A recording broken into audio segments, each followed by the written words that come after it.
സ്ത്രീകളിൽ പൊതുവെ പുരുഷന്മാരെ അപേക്ഷിച്ച് മൈഗ്രെയിൻ തലവേദന കൂടാനുള്ള കാരണങ്ങൾ എന്തൊക്കെയാണ്? പ്രധാനമായ കാരണം ശരീരത്തിലുള്ള ഹോർമോൺ വ്യതിയാനങ്ങളാണ്.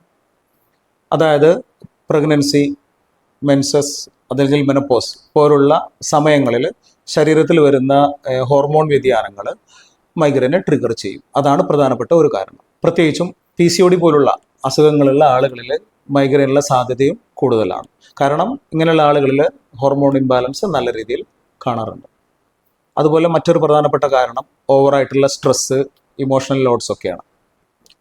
അതിന് കാരണം ഓവറായിട്ടുള്ള വർക്ക്, അതുപോലെ ഫാമിലി റെസ്പോൺസിബിലിറ്റീസ് പോലുള്ള കാരണങ്ങൾ ലേഡീസിൽ സ്ട്രെസ്സ് കൂട്ടും. ഇവ മൈഗ്രെയിൻ ട്രിഗർ ചെയ്യാനുള്ള സാധ്യതയെ കൂട്ടും. മറ്റൊരു പ്രധാന കാരണം ഇറഗുലർ സ്ലീപ്പ് സൈക്കിൾ, ഉറക്കം ക്രമമില്ലാത്തതാവുക. പ്രത്യേകിച്ചും പ്രഗ്നൻസി സമയത്തോ അതല്ലെങ്കിൽ ഡെലിവറിക്ക് ശേഷമൊക്കെ ഉറക്കം ക്രമം തെറ്റിയുള്ളതായിരിക്കും. അപ്പോൾ ഇതുപോലുള്ള ഇഷ്യൂസിൽ ക്രമം തെറ്റിയുള്ള ഉറക്കത്തിന് കാരണമാവുമ്പോൾ ഇവ മൈഗ്രെയിൻ ട്രിഗർ ചെയ്യാൻ കാരണമാകും. അതുപോലെ സ്ത്രീകൾക്ക് മൈഗ്രെയിൻ കൂടാനുള്ള മറ്റൊരു പ്രധാനപ്പെട്ട കാരണം അനീമിയയാണ്, അതായത് വളർച്ച, രക്തക്കുറവ്. അതുപോലെ vitamin D3 deficiency, vitamin B12 deficiency. ഇത് മെയിൽസിനെ അപേക്ഷിച്ചിട്ട് സ്ത്രീകളിൽ ഇത് കൂടുതലാണ്. ഇവ മൈഗ്രെയിൻ കൂടാൻ കാരണമാകും. അതുപോലെ മറ്റൊരു പ്രധാനപ്പെട്ട കാരണം ഹോർമോൺ പിൽസ് എടുക്കുന്നതാണ്.